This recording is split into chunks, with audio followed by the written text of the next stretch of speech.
jump back to where we left off, which was here. Okay, so when we were last leaving our hero in the story, we had talked about the three processes and mentioned where they occurred. Filtration is only in the glomerulus, so sometimes it's just called glomerular filtration. So that's the location. So filtration, that first step in the process, only occurs in the glomerulus. The other two are occurring in other sections of the nephron. So these are between the tubules and the surrounding capillary. So either tubular reabsorption from the tubule to the capillary, or tubular secretion from the capillary, pushing it into the tubule. So that can be proximal convoluted tubule, loop of Henle, or the nephron loop, distal convoluted tubule. So we can get movement like that in lots of different sections of the nephron occurring along the way there. And that's why, like we said, the different sections of the nephron, particularly that proximal and distal convoluted tubule, are super windy. That's why they look a little bit like the small intestine, because we need a lot of more real estate, more surface area, and time to be able to do these little tweakings of the filtrate. Because, as we mentioned, there's a lot of filtration that occurs each and every minute of the day, right? Like 200 liters per day, and we only have 5 liters of blood. So we have a ton of things that we need to get back from our filtrate throughout the rest of the tubular sections in the nephron. Okay, so what we're going to do is we're going to start with talking about glomerular filtration, what it is, where it is, the forces involved, how it's controlled, and then once we've explained glomerular filtration fully, we'll move on to tubular reabsorption, then tubular secretion. And then the funny thing is, right, all of this, as we mentioned, is occurring in the kidney. And so it's the primary organ of the urinary system, but we have to remember, oh, okay, but there are also ureters and bladder and urethra. Now, luckily for us, those ones are all, like we said, fairly simple in terms of just transporting the urine and storing it temporarily and then transporting it out. So there's no more reabsorption or secretion or anything like that going on. We're just moving it along for convenience sake. So we will finish up with that as well. Okay. So glomerular filtration. So of course this is occurring in the glomerulus, and it's going to be collected by our glomerular capsule, right?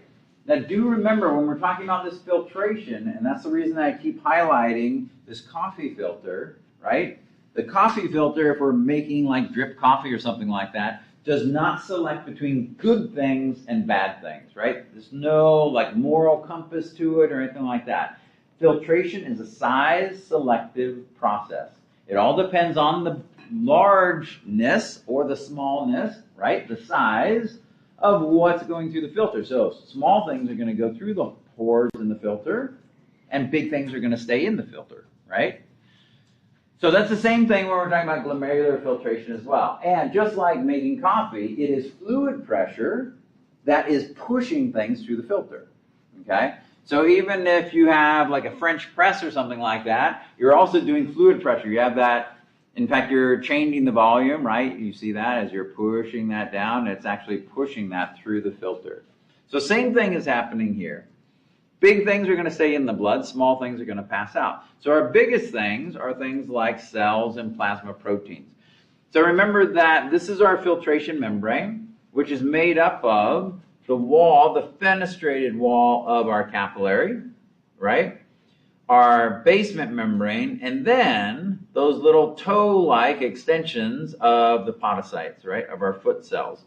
So that creates our filtration membrane. And so we can make sure that no cells or cellular elements, as well as different types of larger proteins, can't get through.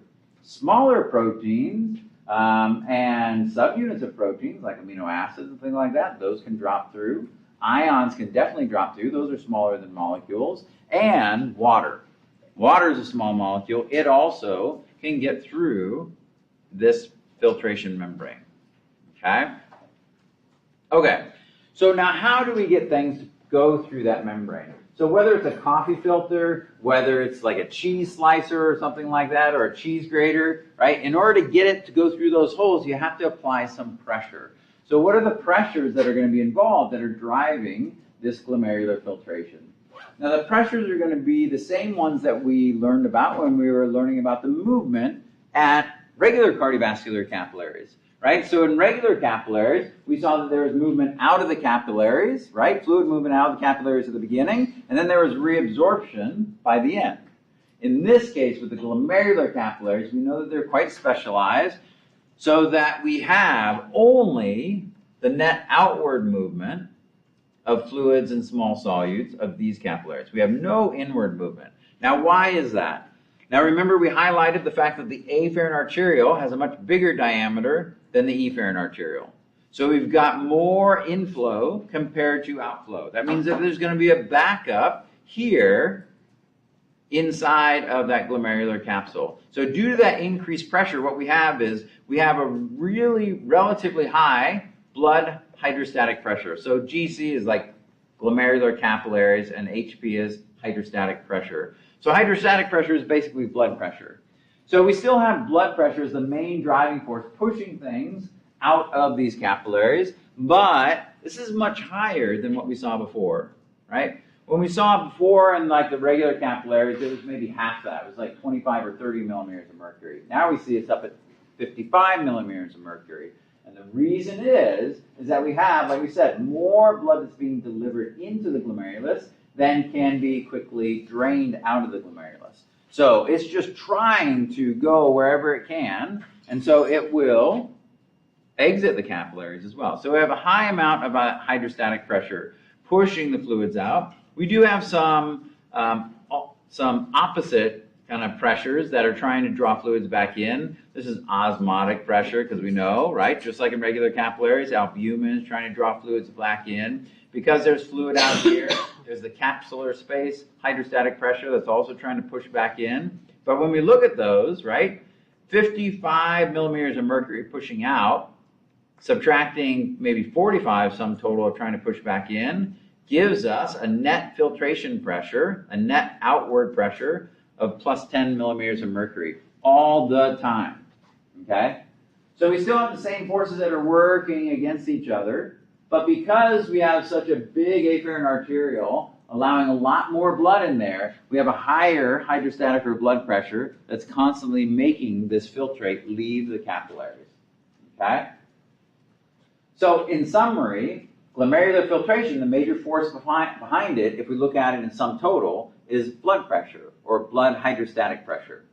And that's higher than normal because those afferent and efferent arteriole diameters, or radius, or whatever you like, the size of those are not the same. That the afferent is maintained bigger compared to the efferent, right? The inflow is bigger than the outflow. And so that creates that increase in pressure there. Yeah? This might be a dumb question, but No. Does our, our blood pressure, if Yeah. our blood pressure increases, does that dictate this rising, or no, does it not? That is so not a dumb question. Everybody in here is like, oh, that's a really good question, right? Because we think about these things that, we're thinking about it in one period of time, like, okay, right now. But we know that blood pressure changes all the time. It's just we're taking it one step at a time going, okay, if we freeze frame it, what's it like right now? Okay, now let's let it move and let's let it change, etc. So certainly blood pressure changes. You're going to be getting your lab practicals today, so your blood pressure may go up for a period of time. I don't know, because you're happy, or maybe you're not. I don't know. But your blood pressure is definitely going to be changing today, right? 45 minutes from now, you're going to be half sleepy in lecture, and maybe it's going to be going lower as well. Those overall changes in blood pressure can certainly affect the blood pressure here, right? Because that blood hydrostatic pressure that we have there, the main force behind it is what's generated by the heart, right? As it's going out the arteries, down the arterioles, down to the capillaries. This is just another set of capillaries. So it's on that same loop. And so what's going on with the heart? If the heart rate increases, if we have vast major constriction or something like that, it's also going to affect these as well. And that gets into a topic that we're going to be talking about right soon, which is called extrinsic control of what's going on with these capillaries in here and these arterioles, more likely. So external blood pressure does have an effect on this. And there's two things we have to consider. Number one, large scale changes in blood pressure, like if you're bleeding out or something like that, oh, well, we should respond, to be sure, inside of the kidneys to try to do what we can to help out with that. So large changes in blood pressure can affect what's going on here, but also we'll find that there are some local intrinsic effects inside of the kidney that can work to maintain a stable pressure, a stable filtration pressure, even though there may be changes going on in the rest of the body. Because we always want to make sure that the kidneys are doing their job in getting rid of waste products and toxins and things like that. So regardless of our blood pressure changes over time, we want to make sure the kidneys have enough pressure to do their filtering, to create more urine. Because if we stop making urine, all of those things build up and it becomes toxic inside of the body. So even if we have lower blood pressure or higher blood pressure, we want to make sure the kidneys are able to do their job. So for instance, much like you guys, when you're studying or something like that, there's a lot of other chaotic events that are going on in the surrounding environment, in your house or something like that. So you tend to go maybe into your room or some area where you can kind of seal yourself off. And while some of those things might affect you, right? If the whole power goes out, oh, that's going to affect you in your room. If it's really noisy in the house, that might affect you, but you can do your best to dampen those effects and just focus on what you need to do, that you need to study urinary system function or something like that. So you might put on your headphones, you might close your door. That's going to, again, lessen the effects of the external environment on what you need to focus on at the time. And the kidneys are doing that as well. So there are some intrinsic local controls that can allow the kidneys to maintain their own pressure, to maintain filtration, regardless of how many big or small changes are going on in the external environment as well. Okay? So we'll talk about those intrinsic controls coming up too. So, and that actually leads into this slide where we're talking about glomerular filtration and glomerular filtration rate. So when you see that GFR, that's referring to glomerular filtration rate, how much filtrate we are making per unit time. We don't want it to be too much, right? Because if we get too much being made, if the blood pressure is unregulated and we start filtering out way too much, it's going to shoot through the rest of the nephron and it's going to exit the body without us having enough time to grab back those nutrients and water and things that we need to reabsorb. Kind of like when we were talking about the digestive system, if you got food poisoning or something like that and something's shooting through the small intestine and large intestine, it's going to come out the other end largely unprocessed. We didn't have time to absorb nutrients from it and water and stuff like that before it shot out the other end, right? So we don't want glomerular filtration to be too high either because it can blow through the rest of the nephron, not allowing us the time to reabsorb like we need to. Now, on the other side of the coin, if the glomerular filtration is too low, then we're not filtering enough of these waste products out of the blood and they may accumulate in the blood, right? So that's a little bit, again, like maybe your pool filter. If your pool filter only runs like 20 minutes a day, your water is going to get kind of mucky because you're not running it through the filter enough to clean it enough, right? So you need enough time to be able to do that and enough filtration rate to do that too. So we need to control glomerular filtration rate to make sure it's just right and kind of scale out from there. Depending on what's going on in the body, like we said, you may need to, at times, get rid of more fluid, right? If you're ingesting a bunch of fluid, if you're drinking a lot of water, you need to get rid of it. Because otherwise, as that increased water gets into your body, it gets absorbed in the body, your blood volume goes up, and your blood pressure goes up. And that's a stress on all those pipes, right? You could have capillaries explode or something like that. You could technically have an aneurysm or something, technically, right? So we need the kidneys to make sure that those fluid levels don't get too high. But if you are producing a lot of lactic acid, maybe you're exercising a lot or something like that, we need to be able to treat that. We need to be able to get rid of that so we don't go into acidosis or something like that. So there's lots of different things that are going on in the kidneys where we may need to adjust these rates to match the needs of the body at the time. Okay. So, if we need to be able to tweak or adjust the glomerular filtration rate, what are our options? So we've got the normal types of control. We've got For extrinsic, these are extrinsic over here, outside of the kidney, kind of. We have neural controls and we have hormonal controls, just like usual. And then we also have intrinsic controls that are called renal autoregulation. So renal means kidney, autoregulation means, hey, I got this myself. I'm going to take care of it on my own, right? Automatically. So these three can make sure that the amount of filtration that's occurring is at an appropriate level, not too high, not too low, etc. So we just need to explore those just a little bit to understand how we can control this first major process. So we'll start with the smallest ones, if you want to consider that, the local ones, which are the intrinsic controls. So this is where, like we said, we're the kidney trying to do our job making urine, and regardless of what's going on outside of us, we need to make sure we maintain enough pressure to generate that filtration. And not too much either, right? So the renal autoregulation that we have, there's actually two different subtypes of renal autoregulation. One's called the myogenic response, and the other one's called tubuloglomerular feedback. So in the myogenic response, what happens is when there is an increase in blood pressure, if there's a big surge in blood pressure, then what's going to happen is your blood vessels are going to get stretched, right? So if that happens, their natural response with their smooth muscle layer, at least for our larger blood vessels, is to constrict. It's kind of like the knee-jerk reflex, right? So you have that reflex, if somebody hits you in the patellar ligament, your leg kicks out. And the reason that occurs, did you guys learn about that? A little bit? If you did, it's purged, okay? So the reason that that happens is when you hit that patellar ligament, it stretches your quadriceps muscles because they're all hooked to it, right? So it stretches those quadriceps muscles, and so they reflexively constrict. They're like, whoa, I didn't do that. Let's go back and put it back where we were before.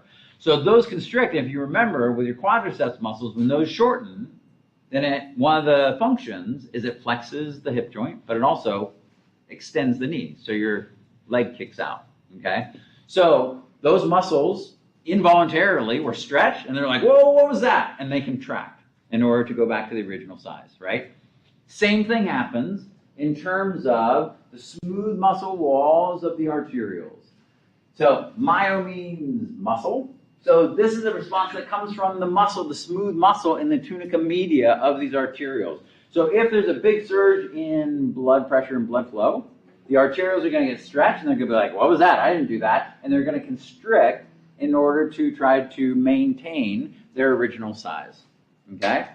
And remember that our arterioles are there to, if you will, protect the capillaries, right? Because if we get a big tidal wave of blood going to the capillaries, they're definitely just going to blow out. So their arterioles are there to protect the smaller capillaries that are downstream from them. And the afferent arteriole is also protecting the glomerulus. So if that afferent arteriole automatically gets stretched, because of an increase in blood flow, it's going to constrict as an automatic response, okay? And that's going to help to maintain the blood pressure in the glomerulus and help to maintain a nearly constant glomerular filtration rate, okay? So that's the myogenic response itself. There's a smooth muscle in the wall of the arterioles, most notably the afferent arteriole, because that's the one that's leading into the glomerulus, is going to constrict if it gets stretched. The other response, the other intrinsic response, comes from that juxtaglomerular apparatus, right? That JGA or JGC, if we call it a complex. Remember that that comes from specialized cells in the afferent arteriole and specialized cells in the distal convoluted tubule. It's a checkpoint to see, okay, the blood that's coming in, this is our untreated waste. And now in the distal convoluted tubule, we've had a chance to do our filtration, reabsorption, secretion. Let's take a look at it and see if we need to adjust anything, okay? So in this case, our juxtaglomerular apparatus, you may remember, it's got mechanoreceptors in it. It's got chemoreceptors in it as well. So it's got chemoreceptors for sodium chloride. And what happens is those chemoreceptors in the macula densa, which is in the distal convoluted tubule, if there's too much salt there, in the filtrate still, what that's going to be a signal of is that the glomerular filtration pressure is too high. That things are blowing through the nephron and we're not getting enough of that salt back. So those chemoreceptors are sensing that the sodium chloride level is too high, and then it sends a signal back to the afferent arteriole. It says, oh, okay, slow it down. We're blowing things out here, and it's going through the nephron too fast. So we need to cinch down that afferent arteriole, which is going to decrease the glomerular filtration pressure, which is going to decrease the glomerular filtration rate. Okay? So the chemoreceptors that are sensing sodium chloride in the distal convoluted tubule, those are called macula densa cells, those are constantly monitoring how much sodium is in the filtrate that's passing through the nephron. And it's checking it, and if it's too high, that means the filtrate's going through there too fast, and we need to slow things down. If it's too low, then maybe we need to dilate or open up that afferent arteriole and allow more glomerular filtrate to be created instead. So like we said, it's a nice checkpoint for the nephron itself. It's checking its own status to see how it's going. Okay? Questions on our intrinsic autoregulation? So one's muscular, and then the other one comes from that juxtaglomerular apparatus. Okay. All right, so then extrinsic controls.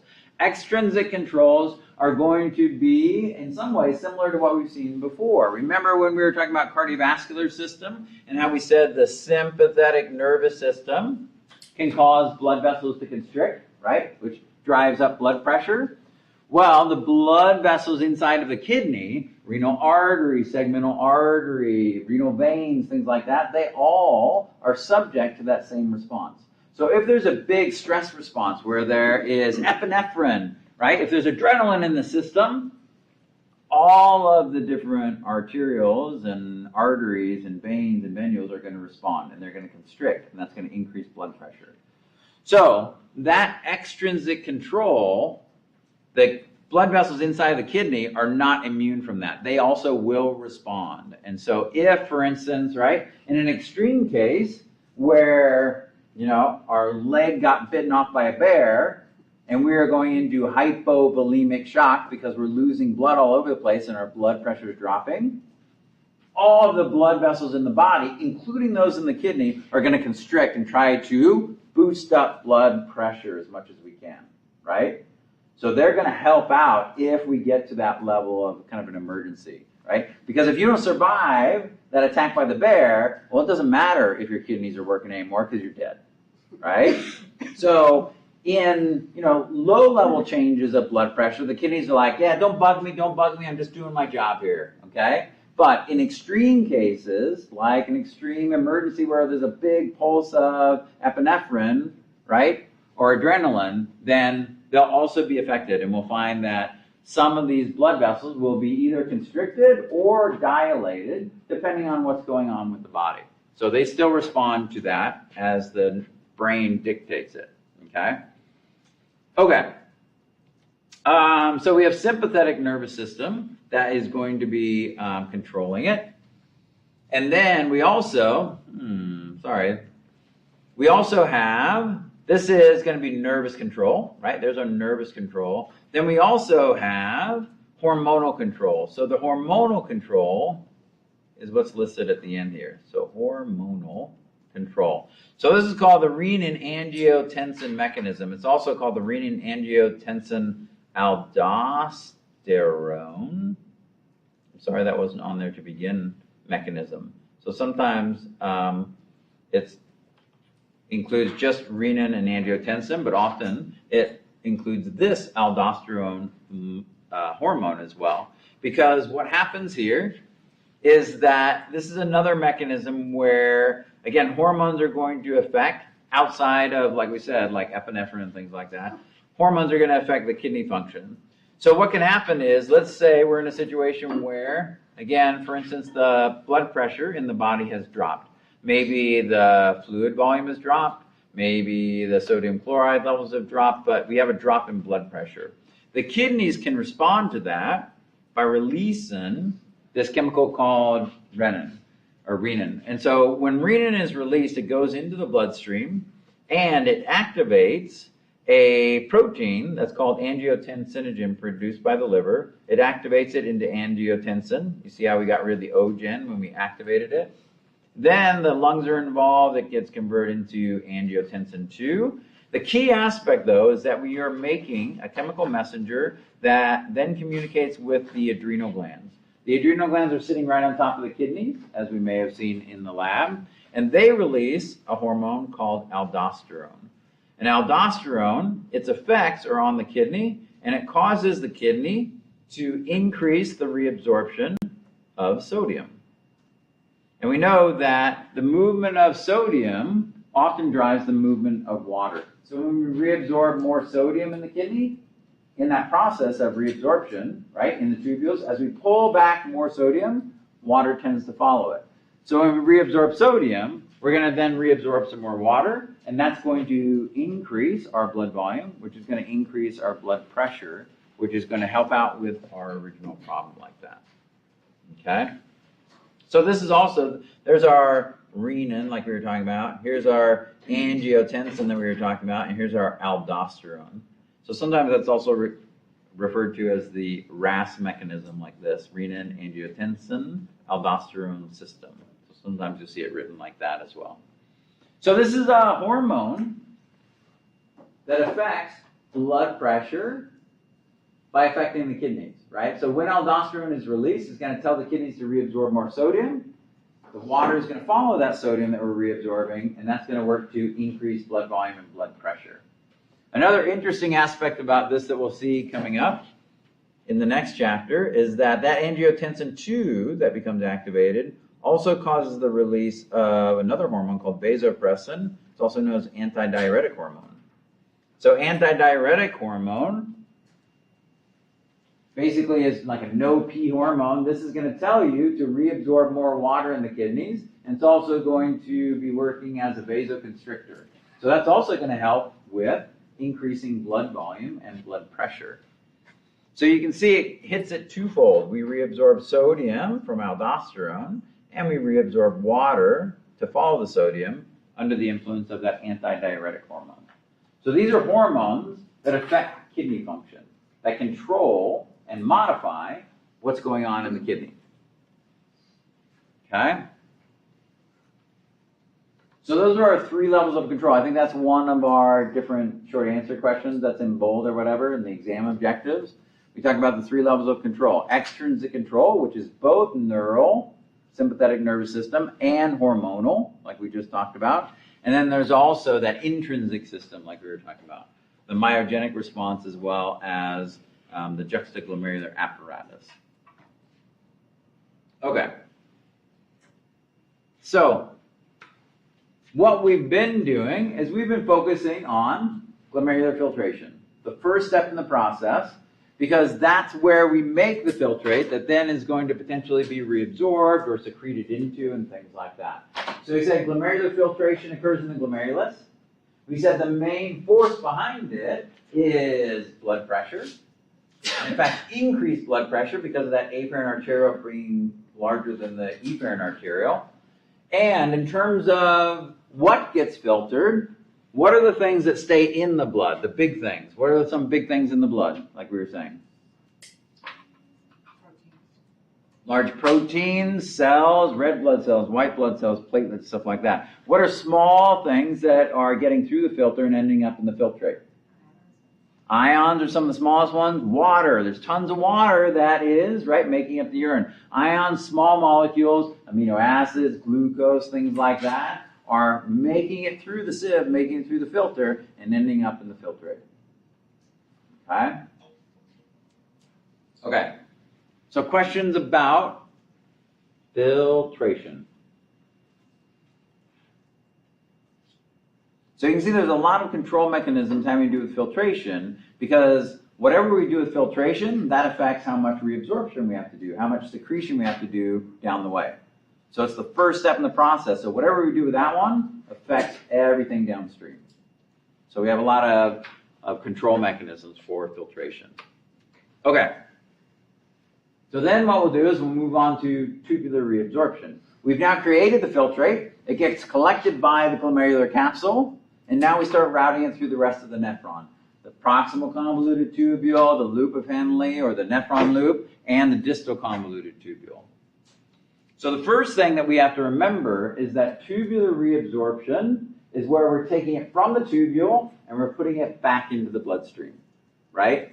We're absorbing it a second time. The first time we absorbed it in the intestine. Now we're absorbing it a second time because we filtered it out. Oh my gosh, it's going to get away. We need to put it back. So tubular reabsorption goes from the tubule back into the blood, into those surrounding capillaries. Okay? So that's what it is. And in fact, where it occurs, it primarily occurs in that proximal convoluted tubule. PCT there stands for proximal convoluted tubule.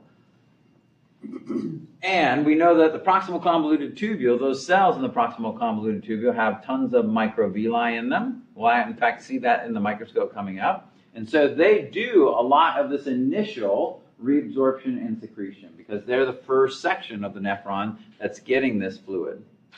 So if we look at it, here is the tubule right here. This is the filtrate that's in the tubule. You can see they colored it yellow, help to track that. And these are the cells of the proximal convoluted tubule. And we can see their microvilli along here, right? And so we can see that we can absorb things through the cells, like that, or we can actually absorb things between the cells. And when we're reabsorbing from the filtrate and putting it back into the capillaries, that's our definition of reabsorption. So technically we have two types of reabsorption, paracellular and transcellular. Paracellular is between the cells. Transcellular is where it's actually going through the cells. It's not critical about the different types of transport, but you do need to know that reabsorption is from the tubule into the surrounding capillaries, and that the proximal convoluted tubule is structurally adapted to do a lot of that. So this type of movement is highly selective and variable. And you look at that statement and you're like, well, that seems like I can't count on it very much, right? If I had somebody who's working for me or I had a friend who's very selective, you're like, oh, well, that means they don't accept everybody. That's not that very nice. And they're variable. That means like if you call them up to do something, they're like not dependable, right? But in terms of the kidneys, what we're saying here is that's highly selective, meaning that there are certain things that we're going to want to get back, right? We want the waste products to exit the body, but nutrients and water and significant ions we need to get back. So it is important that it can pick and choose what we're going to be reabsorbing. And then variable depends on the needs of the body, right? So even just water, if we said we're drinking a lot of water, we actually need to get rid of excess water, right? That's why you go to the bathroom a lot when you're drinking a lot, is because you're trying to maintain balance. There's an increased input, and we need to increase output to maintain balance. If you're not drinking a lot, then you're not going to be making a lot of trips to the bathroom. So it kind of makes sense overall, but that's the variable nature of it. How much reabsorption we're doing depends on the needs of the body. Most of it's occurring in the proximal convoluted tubule, but then we also have it in the distal convoluted tubule, as well as that nephron loop, which we call the loop of Henle. Okay. Now, like we said, depending on what it is, that's the selective part of it. But generally, when we're looking at what we're reabsorbing and how much we're reabsorbing, we can absorb like 99% of what is being filtered in terms of water and sodium and things like that. So of the fluid that's filtered out per minute, we generally reabsorb about 124 out of the 125 milliliters that are filtered every minute, right? So that's greater than 99%. We are reabsorbing that back rather than losing it. So greater than 99% of water. And then also, it's about 100% for glucose, because glucose is a small enough molecule that it can slip through that filtration membrane. And we just spent a whole bunch of time learning in the digestive system about how we break down complex carbohydrates and starches to finally get down to small enough glucose so we can reabsorb it. And now we're going to pee it out instead? That doesn't make any sense, right? So it's going to drop through that little filter. We've got to get it back.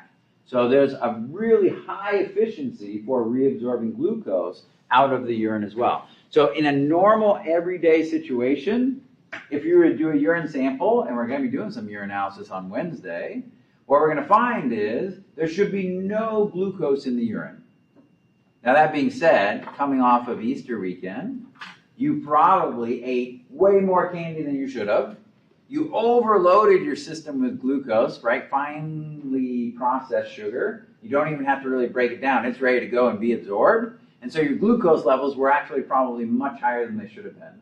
So in truth, yesterday and probably over the next few days, because it takes a while to blow through that Easter basket, your glucose levels in the blood and even in the urine might be higher than normal. You might actually be getting some glucose showing up in the urine just because there's so much intake. Even the kidneys might be overwhelmed. Because we'll talk about it. It's an active reabsorption. And so we need carrier molecules to do it. And if there's so much it can't grab it before it passes down that tubule, then it gets lost into the urine. But on a day-to-day basis, we reabsorb 100% of glucose, about 99.5% of the salt. So we can see it's a very, very efficient system in terms of pulling things back from the filtrate and putting it back into the blood. Now for a number of these items, like we were talking about, like with glucose, if it requires a transport molecule, so like if we see the word symporter there, a symporter is like a glucose, a sodium glucose cotransporter or symporter. In those cases where we require a transport molecule, they can be overwhelmed, like we said, for glucose. They can reach what's called transport maximum. And that's what we were saying, like that's why there might be glucose showing up in your urine right now, is because it takes transport molecules. It's not just a straight natural diffusion. It actually takes transport molecules to grab it from the filtrate and chuck it across the wall to put it back in the blood.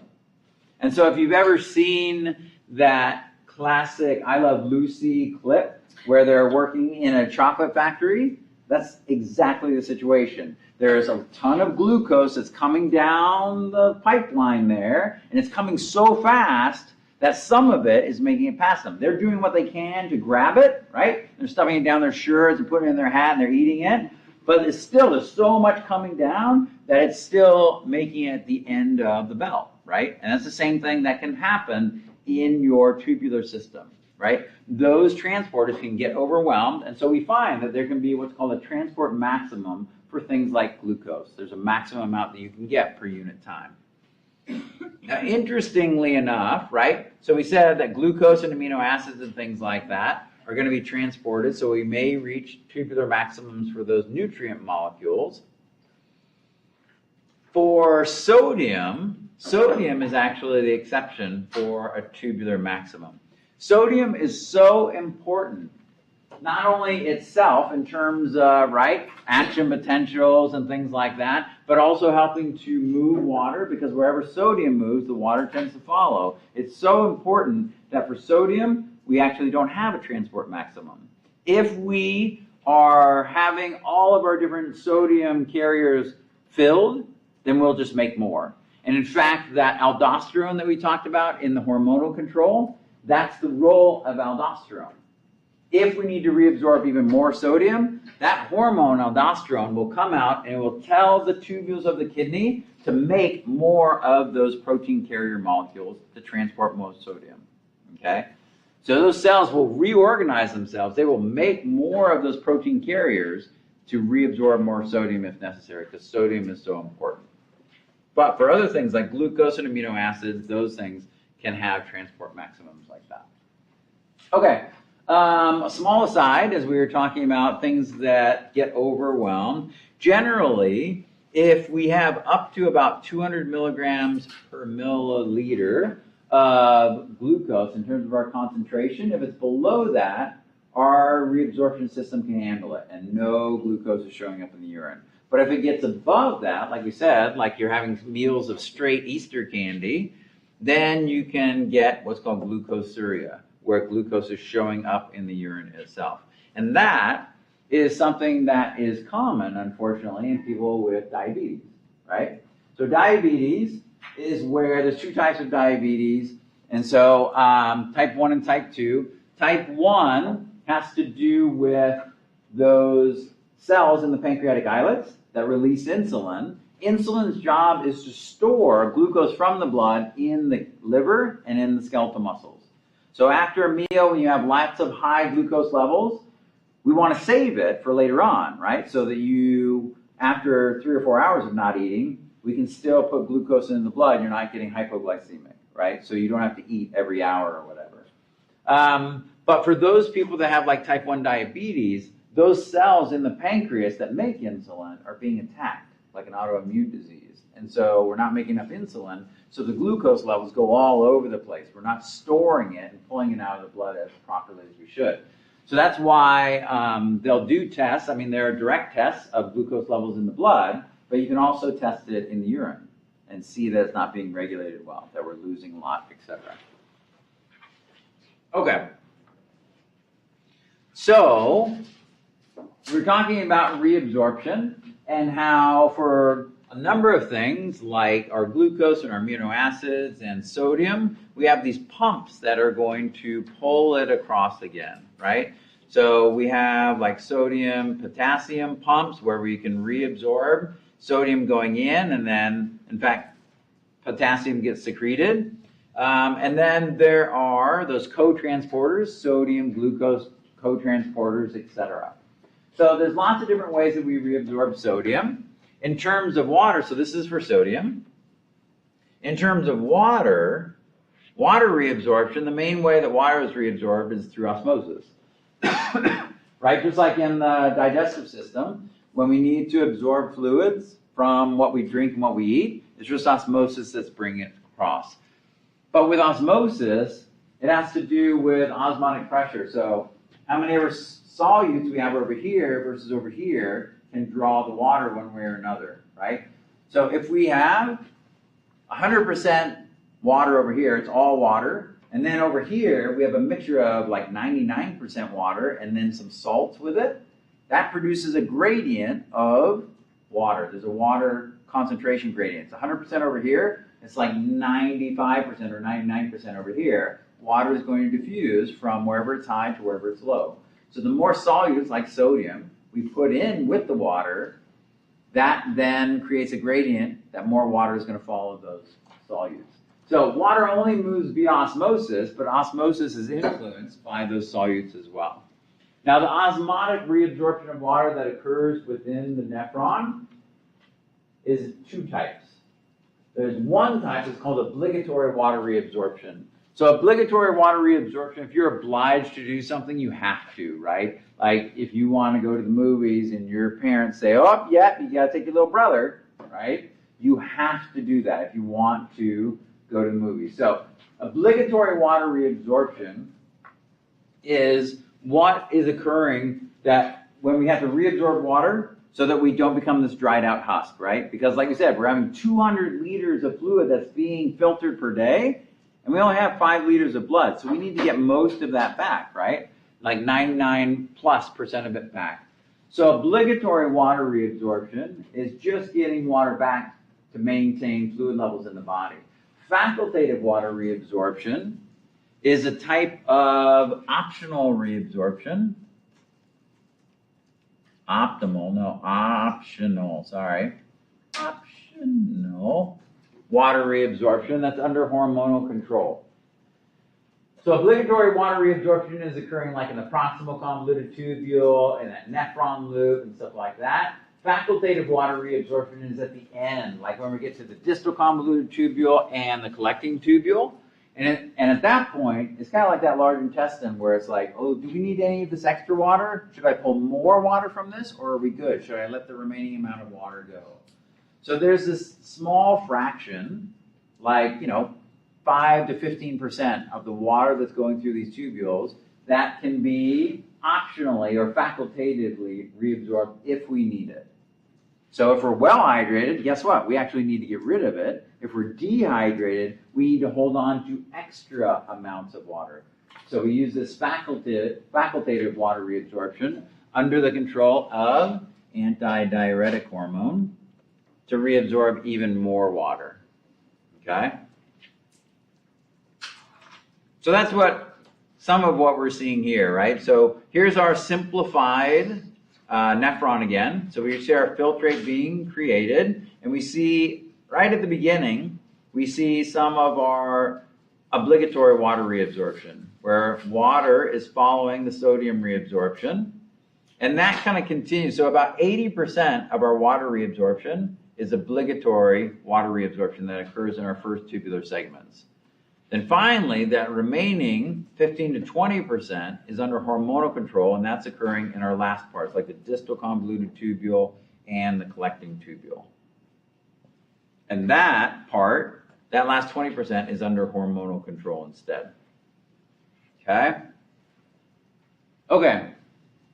So for this reabsorption overall is occurring in the tubules, in the proximal convoluted tubule, in the nephron loop, in the distal convoluted tubule, and then it continues a little bit in the collecting tubule. Things that are reabsorbed, water, both obligatory and facultative water reabsorption is occurring. That's number one thing that's reabsorbed. Number two, sodium, because sodium drives the reabsorption of water, and sodium itself is important, and it's reabsorbed with other things like glucose and amino acids. Okay? So those are some examples of critical things that are reabsorbed. Now, interestingly, this little paragraph at the bottom here says the reabsorption of water in the proximal convoluted tubule also increases the concentration of urea in the tubule. And so what we find is that the solutes here, as we progress through the nephron, the solutes here can become more concentrated in the tubule. And so urea, which is one of our waste products, by the end of the tubule, it becomes quite concentrated, and it has its own concentration gradient. So about 50% of the urea that gets filtered out initially actually gets reabsorbed back into the bloodstream. Now, when you look at that, you're like, okay, wait a second. Urea, I know, is like one of the waste products. That's one of the things I'm trying to filter out and get rid of. But we're seeing half of it go back into the bloodstream before we exit the nephron. That's kind of like that necessary evil thing like we were talking about, like if you have to take your little brother to the movies with you. It's very critical that we reabsorb that water and maintain blood volume so that we're not peeing our blood out, right, and ending up a dried up husk.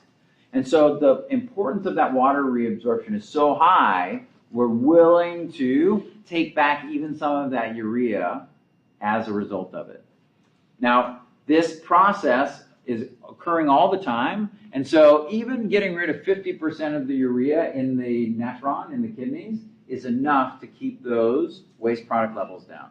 So it's okay. It could be more efficient, but it's okay. The reabsorption of that water is so critical, we're willing to accept some of that urea kind of sneaking back in. But it's enough to keep those urea levels down. We're still getting rid of enough of it at any particular time. Okay? So again, this is helping us to kind of summarize what's being reabsorbed and where these things are being reabsorbed. So in the proximal convoluted tubule, we see there's our water. Most everything gets reabsorbed in the proximal convoluted tubule. Our sodium, other types of nutrients like glucose and amino acids and things like that, other cations, etc., other anions like chloride, urea, like we said, some of that sneaks back in as well. And then even small proteins that leak through the filter, we can reabsorb those in the proximal convoluted tubule. Okay? In the nephron loop, we reabsorb water in the descending limb. We reabsorb ions and electrolytes in the ascending limb. Okay? We'll talk about that coming up because that nephron loop is just weird, right? We know it goes down into the medulla and it comes back up again. Seems like it's taking this long way around for no reason. But we'll see, we're already seeing some unique aspects of it as well, that the descending limb reabsorbs water and that's it. The ascending limb reabsorbs sodium and these other electrolytes and that's it, no water. So we'll talk about that coming up. Distal convoluted tubule, you can see if we look at the list of items that we're reabsorbing, the list is smaller and the amount is smaller as well. Because that proximal convoluted tubule with its microvilli is the place where we're really pulling a lot of that back immediately. And then the collecting duct, or the collecting tubule, again is a place where, like the large intestines, like, okay, well, do we want any more of that water to come back in? And so under the influence of antidiuretic hormone, we can have more facultative reabsorption of water also occurring in that collecting duct or that collecting tubule. Okay. So what we've seen there is we were going through tubular reabsorption. We said that tubular reabsorption occurs most notably, most importantly in the proximal convoluted tubule, because that's right after it came out of the blood, right, and went into the filtrate and we need to get it back. But it also occurs in the nephron loop and the distal convoluted tubule, as well as even in the collecting tubule.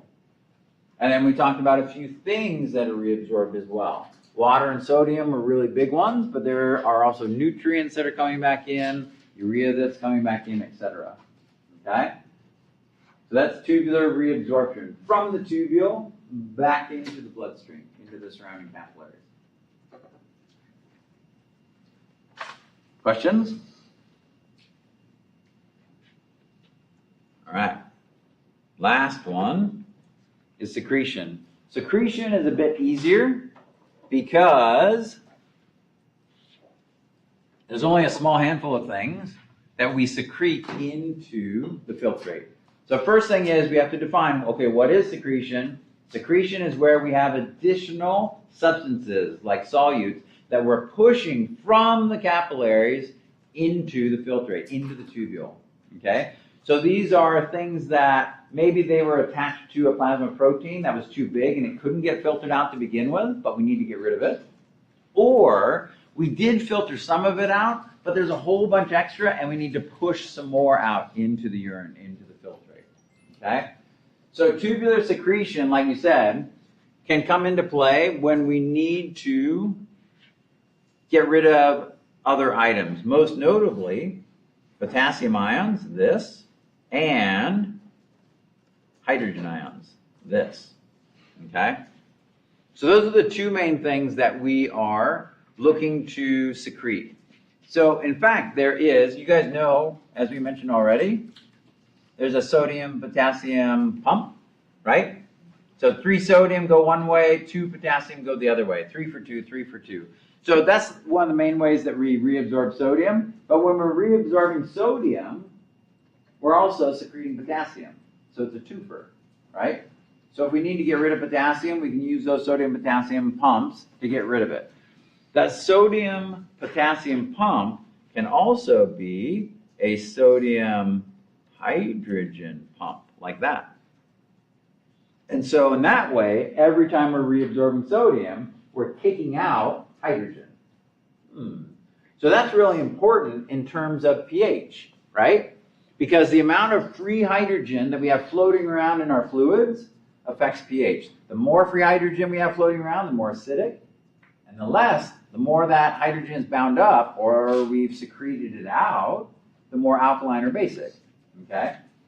So these are the two primary ions that we are looking to secrete, that we are looking to push out of the blood into the filtrate in order to maintain homeostasis in the body, okay? Now there is some secretion of some of our waste products as well, but those ions are ones that we tend to focus on. So not a long list of substances that we secrete. The secretion, the main places that we're going to secrete are actually in that proximal convoluted tubule that we were talking about, because that's where we have all those microvilli. That's one of the main places where we do this type of secretion. Okay? So, to a certain extent, that's what we have to say about secretion. Mainly focusing on those two ions, hydrogen ions and potassium ions. In terms of where it occurs, it mainly occurs in the proximal convoluted tubule, right away, right after we filter things out, we're going to potentially secrete things into it.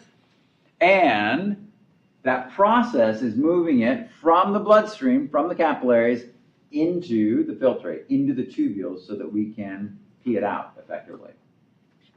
Okay? So it's nice that we start off with more complicated things, and then it gets easier as we go through the three processes. Okay.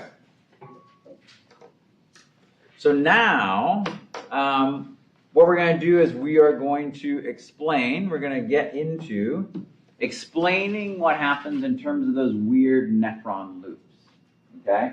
Because as we've been going along, we've been talking about how we use these three processes to control blood volume and blood concentration. And of course, then urine volume and urine concentration is going to be varying in the same way.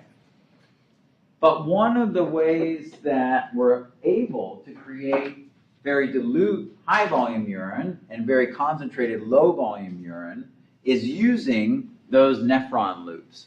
So it allows us to be able to create a wide range of urine concentrations using those nephron loops. So using this process is called countercurrent mechanism. So the countercurrent mechanism is what's going on in those nephron loops. Okay? Okay. So what happens here, as a review, remember that in the nephron loop, or the loop of Henle, the descending limb, the part that's going down into the medulla, is reabsorbing water. It's highly permeable to water. Water is being reabsorbed through obligatory water reabsorption. It's being pulled back all throughout that descending limb of the nephron loop. So the part that's going, if this is the nephron loop, a simple one, the part that's going down like that. Okay?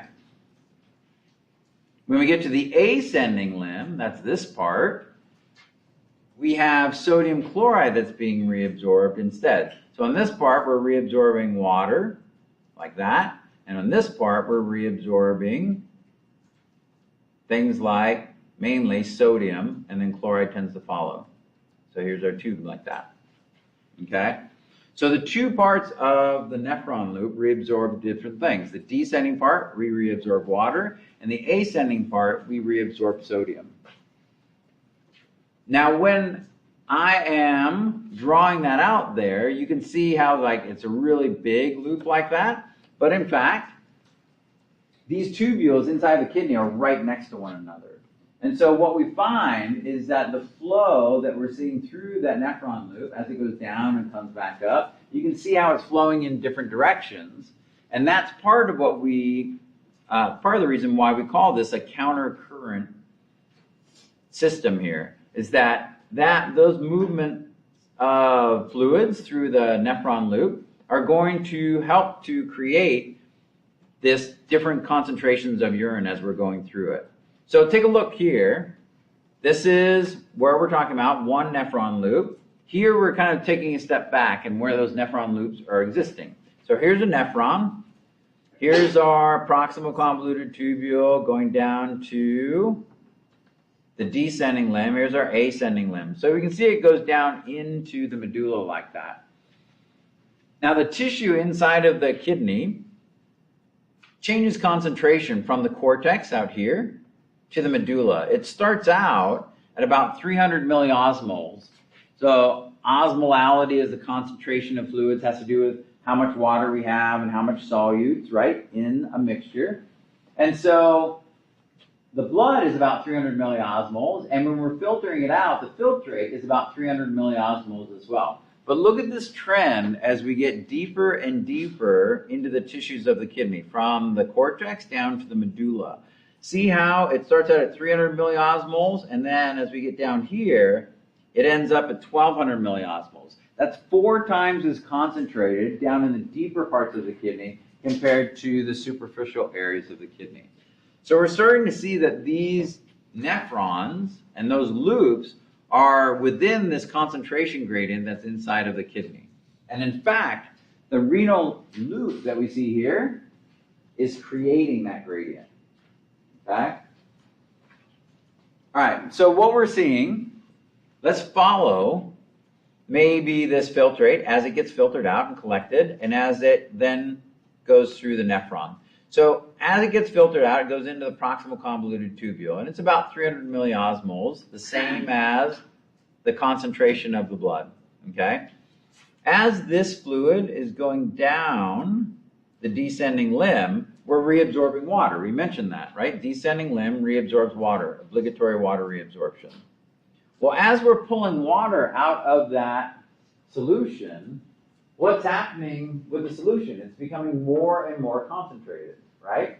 So it's as if you took, it's a cold, rainy day today, so it's a bad example today, but if you had some lemonade or something like that in a cup and you left it outside on a warm day, what would happen? After a couple days, there'd be nasty ants in it and things like that, but you would find that the amount of lemonade in there would have gotten smaller. It would be smaller volume, right?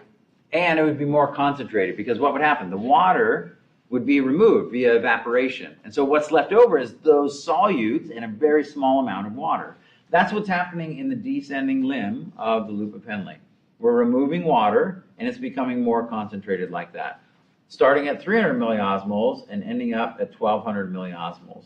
Now that's happening inside of that loop of Henle, but it's also happening here in the surrounding tissue out here.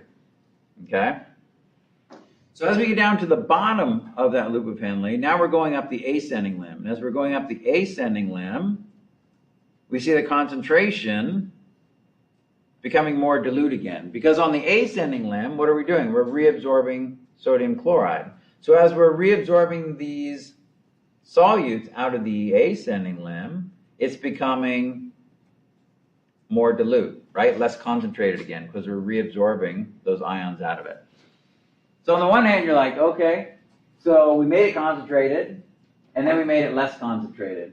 Well, we did do that. So what happens is that sodium that we're reabsorbing on this side, on the ascending side, is actually causing the reabsorption of water on the descending side, because we're piling up the sodium out here in the surrounding tissue, and then the water wants to follow the sodium, just like we talked about. It creates an osmotic gradient. Because this is surrounded by peritubular capillaries, right, that's going to be reabsorbed and put back into the bloodstream, but the water is still going to be pulled out. And so what we're seeing with this loop of Henle is the sodium that's being reabsorbed on the ascending side is driving the osmotic reabsorption of water on the descending side. And what that's doing is it's creating a gradient so that not only the fluid in the tubule is getting more concentrated as we get down lower, but the tissue itself, the kidney tissue itself, is also now generating this gradient where it's more dilute at the top towards the cortex, and it's more concentrated down deeper in the medulla. And the importance of that is that we've created this, what's called vertical osmotic gradient in the kidney tissue. And while the nephron loop is creating that gradient, the collecting tubule is going to use that gradient in order to reabsorb water if we're dehydrated. Okay?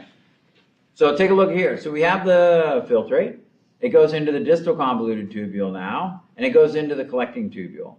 So as it's going down into that collecting tubule, now that we have this osmotic gradient in the surrounding environment from 300 to 1200 milliosmoles out here, right? That darker color represents a increased concentration.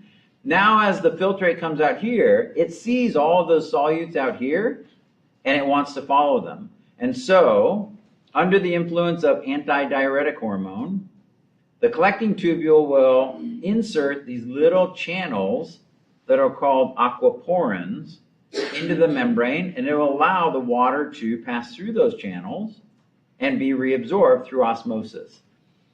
So the nephron loop that we have there is creating this vertical osmotic gradient, this concentration gradient, and the collecting tubule is using the gradient to create concentrated urine if we need to, okay? Because the only way that water is going to move, as we mentioned, is in response to osmotic pressure. So we have to have a bunch of solutes out here. We have to have a concentration of these solutes out here in order to draw the water out of that collecting tubule. So if we are dehydrated, antidiuretic hormone gets released.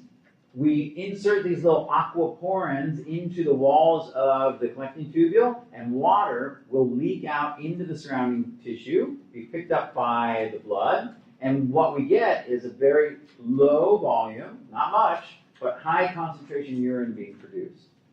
Okay? So the whole point of that nephron loop that we see as part of the nephron, that's why it's called that, is that it creates that vertical osmotic gradient from 300 to 1200 milliosmoles inside of the kidney.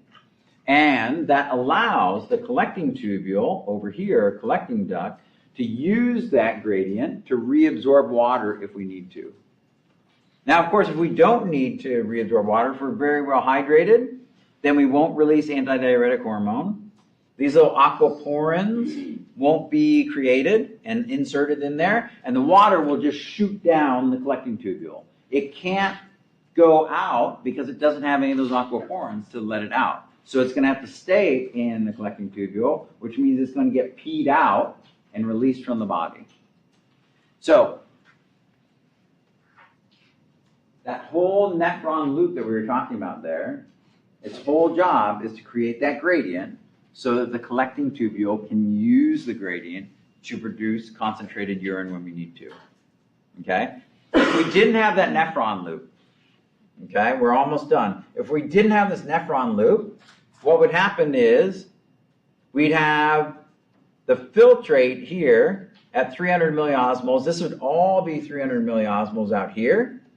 And even if you inserted those little aquaporins in here, the water would not leave because it would be the same concentration on either side of the membrane, and so we would still be losing water. We wouldn't be able to reabsorb any water. The water would stay within the collecting tubule, and we would pee it out, if you will.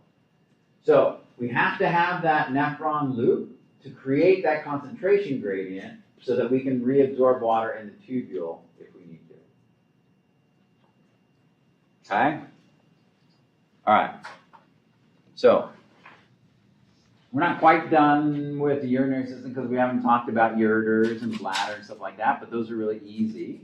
Next time when we get together, we'll probably rehash this just to make sure that we understand that whole nephron loop and what it does in terms of doing water reabsorption, and then we'll finish up the urinary system. Okay? I know it's a lot of physiology in there in the kidney. Like I said, it's deceptively simple from the surface where it's just like this jelly bean looking structure, but inside of it we have those three processes, and so we have to understand those three processes and how they work. Pretty complicated.